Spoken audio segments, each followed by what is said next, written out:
Thank you very much. This is very nice. This is very nice, I have to say. First of all, thank you. Sheldon and Miriam were best friends together, and I was in their group, and we just had always a great relationship. Known her for a long time. Sheldon was one of the greatest businessmen in the world, and she's turning out to be one of the greatest business women of the world. You're doing a great job. But I really have to say, Miriam, I watched Sheldon sitting so proud in the White House when we gave Miriam the Presidential Medal of Freedom. That's the highest award you can get as a civilian. It's the equivalent of the Congressional Medal of Honor, but civilian version. It's actually much better because everyone gets the Congressional Medal of Honor. That's soldiers. They're either in very bad shape because they've been hit so many times by bullets, or they're dead. She gets it, and she's a healthy, beautiful woman. It's right. And they're rated equal. But she got the Presidential Medal of Freedom, and she got it and that's through committees and everything else. She's done an incredible job on addiction as a doctor and so many other things. And I watched her husband sitting at the White House, and he was so proud. I've never seen him so proud. He didn't like to show it because he was cool, right? But he was so proud of you. And they had a great love affair. They were just an incredible couple. I don't see too many of them nowadays. I see them on occasion, but she was great. But I just want to thank you for being here and doing it. It's an honor, and you've been my friend, and I appreciate it. Thank you. And thanks as well. This is a great group. I recognize so many of you and are friends with so many of you, and it's a very powerful group. I didn't want to explain that to Miriam until she finished speaking. I didn't want to do anything to intimidate her, but she can't be intimidated, so it wouldn't have mattered. But it is a powerful group and a powerful television group, too. But thanks as well to all of the incredible Jewish leaders here this evening, rabbis and scholars, luminaries from business, media, politics, and including Congressman David Kostov, who's here someplace. Thank you, David. Great job you're doing. Great job. Thank you. A friend of mine, Ambassador Lana Marks. Thank you, Ambassador. Beautiful. Jason Greenblatt, who worked for me for a long time. He's a fantastic lawyer. Thank you, Jason. Former CEO of U.S. International Development Finance Corporation. Adam Bowler, who has been fantastic. Where's Adam? Is he here? Thank you, Adam. Great job during COVID. Boy, he was a buyer. He was able to do things that nobody could have done. Thank you very much. Rabbi Kaplan. Rabbi, you're here. Rabbi? Thank you. Thank you very much, Rabbi. Very good-looking Rabbi. Ed Russo, who's the greatest environmental scientist in the country. Where's Ed? I love Ed. Ed Russo. He got me all of these permits I had to get so many permits. They said you couldn't get them, and he got them. Mr. Lightstone. Where's Mr. Lightstone? Where is he? There he is. Thank you very much. That's great. Thank you. Keith Raboy. Hi, Keith. How are you? Jacob Hellberg, who's a friend of mine. Thank you, Jacob.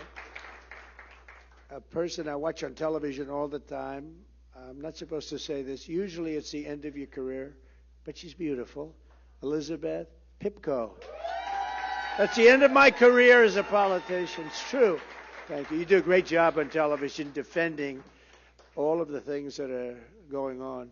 And thank you. Great job you do. And so many others are here that are just incredible people that I recognize and know. We're also deeply honored to be joined by 95-year-old Auschwitz survivor, Jerry Wartsky. Jerry, thank you. Oh, you look good. Look at you. You look good. Wow. Thank you, Jerry. Thank you very much. Friend of mine's here. Ziggy, where are you, Ziggy? What a person. And Mr. Ziggy, he knows himself. But that's some couple. They're friends, and they've been... but he's better because he has to put up with her, and he does it brilliantly. You need a strong man to put up with her. But she's an incredible, actually, truly an incredible woman. As we gather tonight, the Jewish community in the state of Israel are in greater danger than at any time since the Holocaust, greatest I've ever seen. I can't even believe it. At this very moment, the bloodthirsty Iranian regime is reportedly preparing a large-scale assault on Israeli territory. Who would believe this? As Hamas wages a savage war in the south, Hezbollah menaces the north, and the Houthi terrorists attack at sea. In Europe, the streets of Paris, London, and Brussels are overrun by mobs of Hamas supporters chanting their jihad slogans in the heart of the Western capital. And in America, the evil anti-Semitism is rampaging all throughout our cities. The Democrat Party, our left-wing media institutions, a certain candidate for the President of the United States, which is hard to believe, and our colleges and universities, they're going loco. They've gone loco. Something's wrong with them. Never seen this. I never thought this could happen. Do you know, just to get off for a second, years ago, my father was a big supporter of Jewish people and Israel. He's not Jewish. He wasn't Jewish, but he was a great friend of a lot of Jewish people. And if you said, let's say 15 years ago, maybe not even that long, anything bad about Israel or Jewish people, you were finished as a politician, right? You were finished. You wouldn't do that, Congressman. You wouldn't do it anyway, but nobody would do it. The most powerful lobby in this country, by far, was Israel and Jewish people. Today, it's almost like, what happened? What happened? What happened to Schumer? What happened to all these people? Schumer's like a Palestinian, right? It's a Palestinian. You got to remember that, though.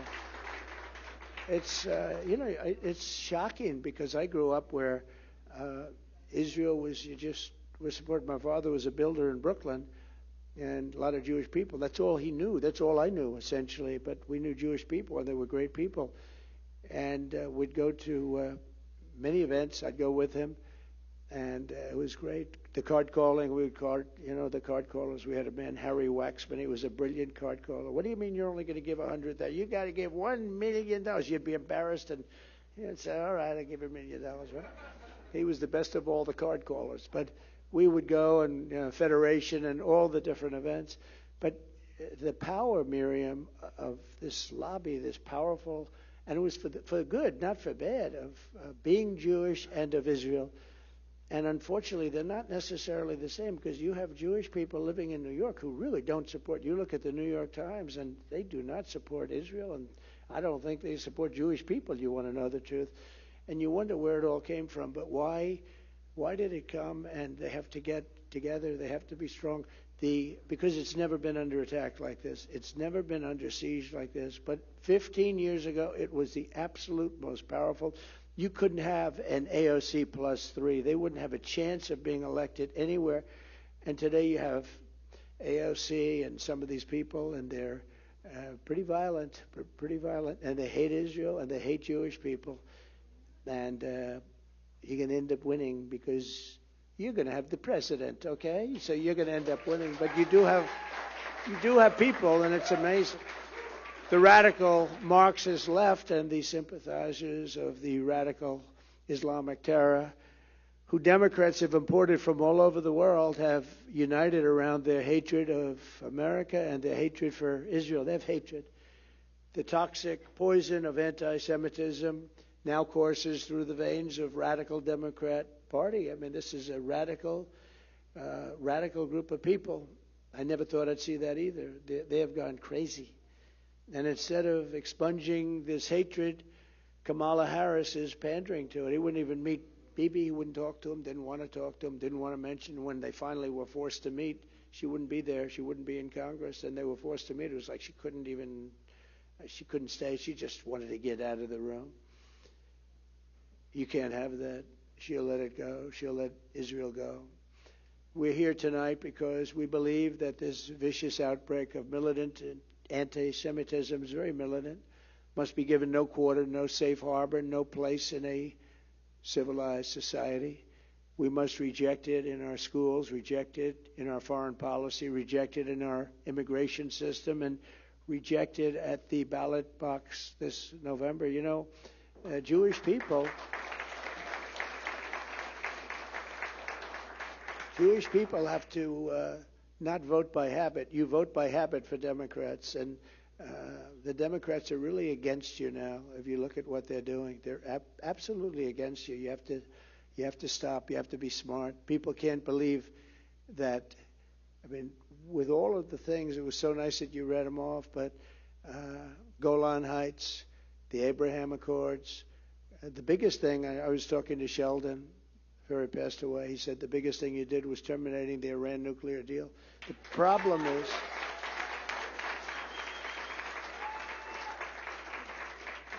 and then, of course, Jerusalem and the embassy and the capital of Israel. But the Iran nuclear deal was the biggest thing. The problem is this administration did nothing with it. Iran was broke. They were broke. Nobody could do business with them. I said, anybody that does business with them, meaning oil, it's all about oil. Oil is the big money. You know, people make donuts and they make lots of things. It's all about the oil. Oil is the big money. They were broke. And I said to China, I said to every country, I said, any business with Iran, you can't do business with the United States. And I'm going to tariff the hell out of you if you do. And nobody did business. They all believed me 100%. President Xi, all of them. And, you know, they had no money, and they had no money for Hamas. They had no money for Hezbollah. They had no money for anyone. You read this toward the end of my term, and nobody had money to do anything. October 7th never would have happened. And then you see in the last 3.5 years, they have $300 billion right now. $300 billion. They're a really rich nation. And because we made the mistake, that was Bush, of attacking Iraq and blowing it out. You know, for thousands of years, they were enemies. They were natural enemies under different names. But they were the same size. They were the same power, thousands of years. And we wiped out one of them in about 2 weeks. And the other one, well, we wiped out Iraq. The other one took over Iraq because basically it's a subsidiary of Iran. It's also got tremendous wealth. It's got $250 billion. So Iran has $550, $600 billion that they made all during the 3.5 years of these two people. And it's hard to believe, but they're a very rich country now, and they're trying to develop nuclear weapons. And not trying. They're very close to getting it. And once they have it, you better have the right president. Once they have it, it's going to be very tough negotiating. It's one thing negotiating where they don't have nuclear weapons. It's another thing negotiating when they do, I can tell you, because I did a good job with North Korea. But it's much more difficult, like from a different planet. As our close ally confronts a savage terrorist enemy, hell-bent on extremism, really, and the extermination of the Jewish state, which is what they want. It says it all the time. We will totally eradicate Israel. They say that. The leaders of Iran say it, and others in the Middle East say it. We must stand with our friend and partner, the state of Israel. We will, strongly.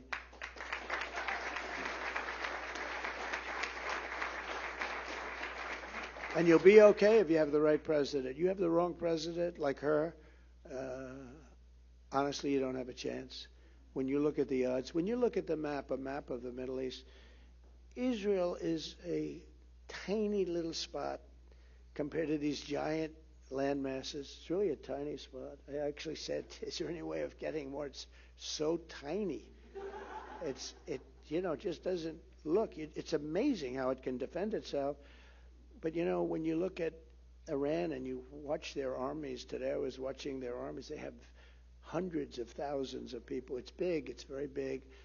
And we gave it much more power I told them on Iraq, I said, don't go into Iraq and don't bomb it, but if you're going to do it, keep the oil. Well, we did it, and we didn't keep the oil. It used to be in the old days, to the victor belonged the spoils.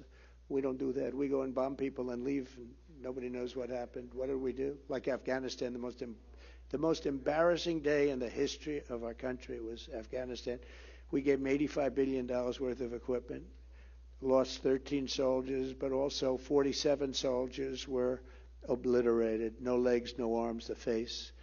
And such stupid people. That would have never happened. None of that would have ever happened. We wouldn't have inflation.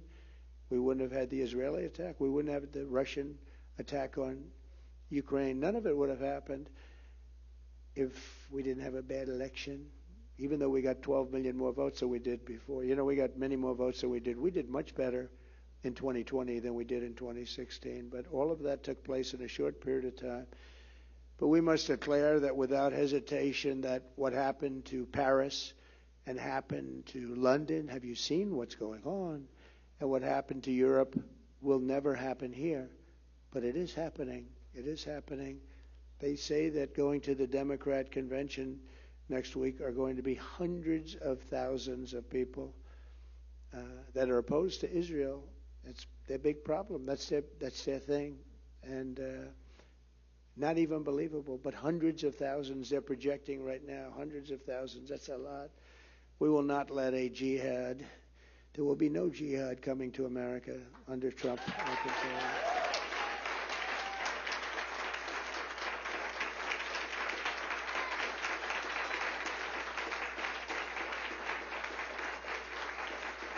The surge of chaos and bigotry and violence the Jewish community is witnessing today is the direct result of weakness, radicalism, and cowardice of the Harris-Biden administration. Kamala Harris restored funding to the Palestinian Authority, as you know. She was the one that led it. And the UN Relief and Works Agency, which both funnel money directly to Hamas. She's the one that led it. And then you vote for her. I don't you got to talk to your friends. Talk to your people. Ziggy, please. No, do you understand? Ziggy understands.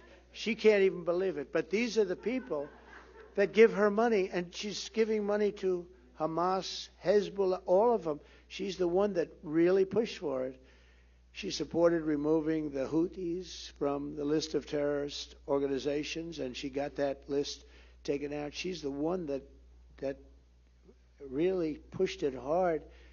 And remember, 5 or 6 weeks ago, everyone thought she was a nothing. Now all of a sudden, because she was the one, they were politically correct. You know, they did that only because they wanted to be politically correct, so nobody went and challenged her. All of a sudden, it's like she's the greatest ever. She's Margaret Thatcher, liberal version, right? Can you believe it?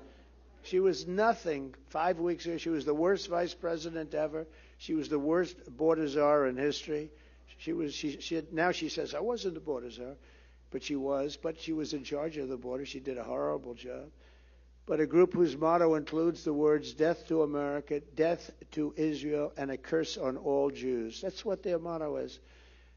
Most egregiously of all, Kamala Harris and Joe Biden, who doesn't know he's alive, by the way, delivered over $100 billion in sanction relief to Iran. They gave them a lot of money. They gave them $6 billion to a hostage. $6 billion. $6 billion. And it's unbelievable, the amount of money they give for the... You know, when you do that, they're just going to keep kidnapping people, whether it's Russia or them or anybody else. Look what happened in Russia. We got a basketball player. They got the greatest reign of terror. This is the man, the Prince of Death, right? They call him the Prince of Death, Ziggy, right? He's the greatest arms dealer in history, they say. This is what we got. They got him back. I wonder what they're doing with him. Unsurprisingly, Iran is now trying to tilt the election in Kamala's favor very strongly. They're openly fighting for it. Kamala Harris is the candidate of the forces who want to destroy Western civilization, but most particularly Israel and Jewish people. And I'm the candidate of those who want to defend Western civilization, defend Israel, and defend the United States of America. Right?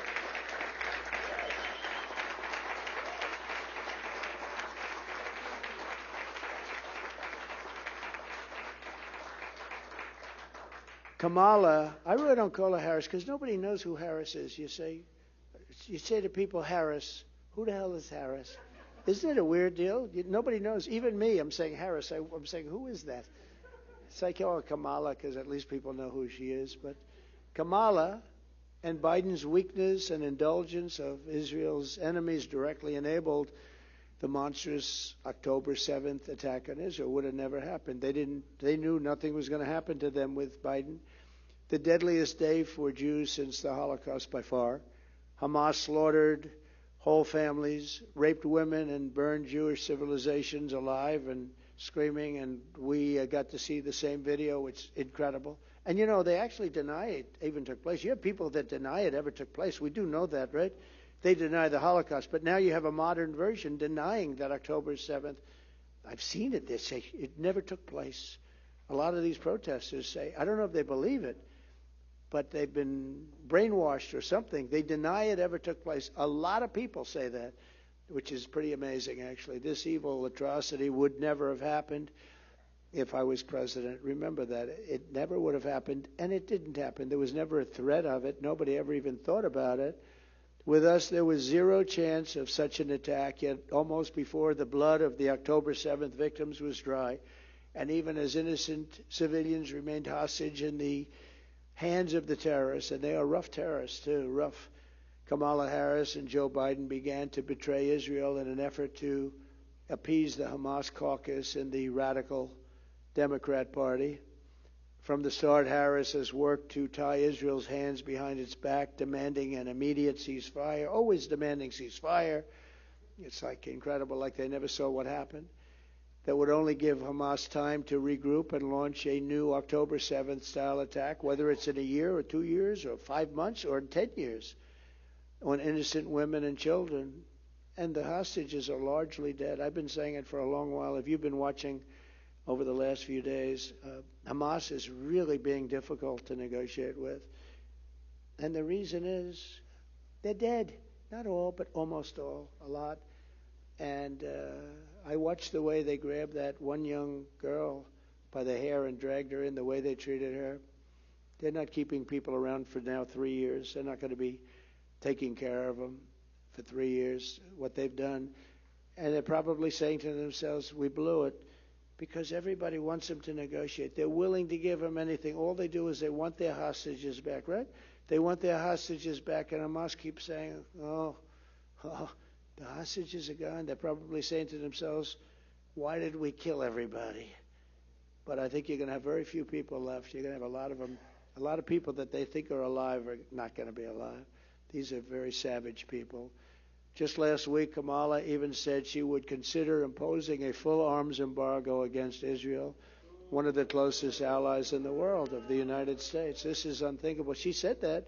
She wanted to impose an arms embargo on them like they did nothing wrong. It's not believable.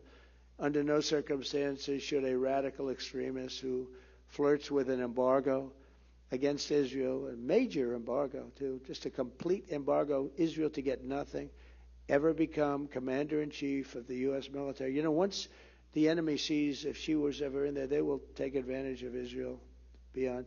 The biggest strength that Israel has is they know that, like with me or somebody else perhaps, but fewer and fewer people, but they know with me that they have total protection. They will not know that if this other one gets in. They almost know certainly that they will have no protection, and that it will almost considered a benchmark in the people that she's dealing with. This is a radical left lunatic that we have running for office, and I'm trying to brand her as such, because if I don't, you know, they get a lot of support. They get a lot of money coming in from lots of bad places. So we have to win the election. When I'm back in the Oval Office, I will support Israel's right to win its war on terror. They have to have a right to win the war.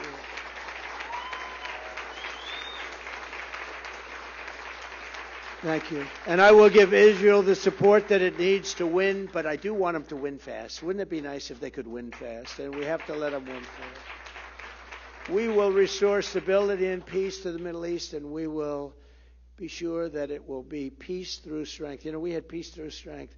We had, as you know, Viktor Orban, who's the Prime Minister of Hungary, a very strong person.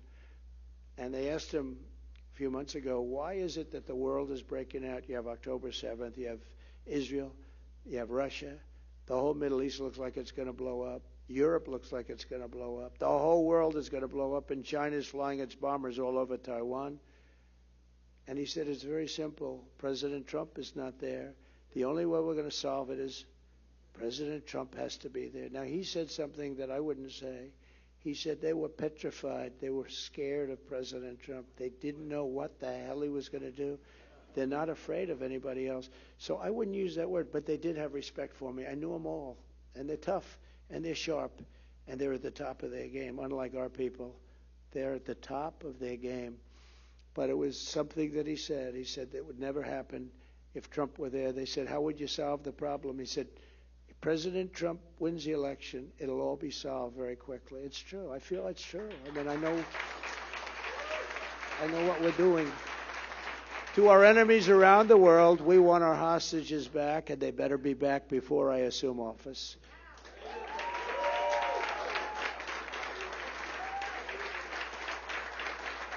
Too bad.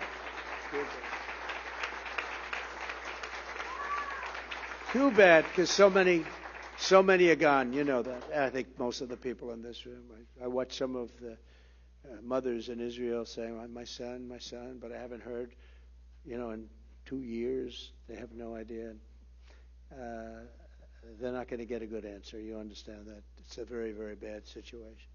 In the wake of the October 7th attacks, we've also seen the scourge of anti-Semitism rearing its head right here at home, and you've seen that loud and clear. Jews have been beaten and bear-maced. You know what bear-maced is? On their way to a synagogue in Los Angeles. Nobody's seen anything like this. It's just what's going on now is exactly what was going on before the Holocaust. Exactly. Jewish American businesses have been vandalized, and we've heard chants of death to Israel and death to America, and we've seen the prominent liberals repeat genocidal slogans from the river to the sea. That's not a good slogan. People thought, oh, what does that mean? That is not a good slogan. That's a really bad slogan. Instead of aggressively confronting these venomous anti-Semites in her party, Kamala Harris has maneuvered for their support. She said the radical demonstrators on college campuses were, quote, showing a human emotion. Oh, that's wonderful, isn't it? Human emotion. When a mob of terror supporters in Washington, D.C. tore down the American flag in front of the Union Station last month, set it on fire, and hoisted the Palestinian flag while assaulting police officers and spray painting magnificent works of art, saying Hamas is coming. On a public monument, the Harris-Biden administration dropped all charges against almost every single one of them. I think every single one, but almost every single one of them. When you spray paint over these magnificent works of art, and you spray paint red paint on limestone, it never. What I was best at is building. When you hit limestone, it's very porous stone, beautiful stone, but very porous. You'll see that in 100 years. You're going to see that. It goes deep into it. You're never going to take it out. And nothing happened to them. Kamala has long embraced the extremists in her party because she's one of them. She's an extremist, not a smart one. She's not a smart person, but she's an extremist. She defended the infamous anti-Semite Ilhan Omar, beautiful person, and fought to keep her on the powerful Foreign Affairs Committee. I mean, she's on the Foreign Affairs Committee, all these other guys are afraid to act because of it. When a college student accused Israel of ethnic genocide, Kamala said that she was glad that the student made that comment. She was very happy that she actually said this. Now she'll be denying everything, although I don't think she will, because they do have big numbers. They probably have bigger numbers than you have, we have. Likewise, her running mate, Tim Walz, he's worse. He's bad, not as bad as her, has praised a Hitler-supporting radical Muslim imam named Azad Zeman, calling him a master teacher. He's a master teacher. He knew him for a long time. He's a master teacher. If Kamala Harris and Tim Walz are elected, the radical left flag burners and Hamas sympathizers will not just be causing chaos on our streets. They'll be running U.S. foreign policy in the White House, and Israel will be gone. It will be gone. I never thought I'd say that a year ago, even 2 years ago. I never thought I'd say it. But Israel will be gone, I believe. And remember, everything Trump said was right. Do you ever see the sign? Everything I said was right. I actually think it's true. It's common sense. We have the party of common sense, right? We have you talk about it. It's the party of common sense. It's going to be gone. These people hate Israel. They hate They assume they hate Jewish people, but they hate Israel. And I think it will be gone. It's very fragile right now. You know, they're fighting on now 3 fronts. It started off on one front, but they don't have enough people to fight on all 3. And then you see these vast army of millions of people with hundreds of billions of dollars of cash in the bank, and they go out and hire soldiers of fortune on top of everyone they have. You can't fight that very easily. We must not let any of that happen. You must vote this November. If Kamala wins, terrorist armies will wage an unceasing war to drive Jews out of the Holy Land. They will do that.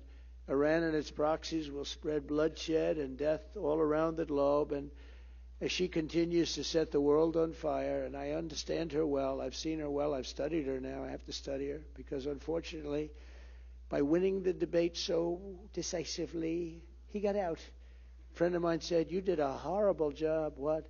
He said, "Well, actually, you did so well that there's no way he's going to be able to survive that shellacking." And I said, I called him up last week. I said, "You are right. But we should do just as well against this one and better maybe in certain ways because, we have to define her. We have to let people know. You have to let people know because she failed her bar exams immediately. Maybe did anybody in the room fail their bar exam? I know Jason did. Jason Greenblatt did. I know that. But Kamala Harris will support unlimited migration from terrorist hotbeds into the United States. When I'm president, we will deport the foreign jihad sympathizers, and we will deport them very quickly, and Hamas supporters will be gone. If you hate America, if you want to eliminate Israel, then we don't want you in our country. We really don't want you in our country. I will ban refugee settlements from terror-infested areas like the Gaza Strip, and we will arrest the pro-Hamas thugs who vandalize federal property and make really life very, very difficult in this country for a lot of people. I will put every single college president on notice, and we just lost another one today from Columbia. How weak, how pathetic are these people? How weak are they? Can you imagine these people running these colleges, and they're afraid to say anything even slightly negative to these groups that want death? The American taxpayer will not subsidize the creation of terrorist sympathizers on American soil. It won't happen. Colleges will end the anti-Semitic propaganda, or they will lose their accreditation and every single last penny of federal support.